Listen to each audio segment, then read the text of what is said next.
या न्यूज बुलेटिनचे सहप्रायोजक आहेत गोकुळ.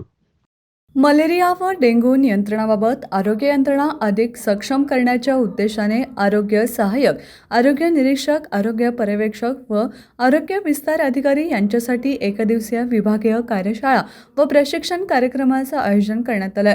ही कार्यशाळा आरोग्य व कुटुंब कल्याण प्रशिक्षण केंद्र शेंडा पार्क कोल्हापूर येथे सकाळी 9 ते सायंकाळी 5 या वेळेत पार पडली.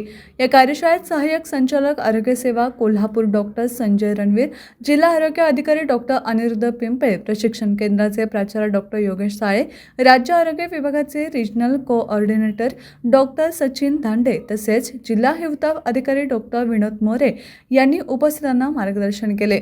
कार्यशाळेदरम्यान हिवताप, dengue, chikungunya, scrub typhus, KFD व हत्तीरोग या आजारांची कारणे, प्रतिबंधात्मक उपाययोजना, नियंत्रणासाठी आवश्यक कार्यवाही तसेच आरोग्य कर्मचाऱ्यांची भूमिका याबाबत सविस्तर माहिती दिली. अतिरिक्त जिल्हा हिवताप अधिकारी JK कांबळे यांनी स्वागत, प्रास्ताविक व आभार प्रदर्शनही केले.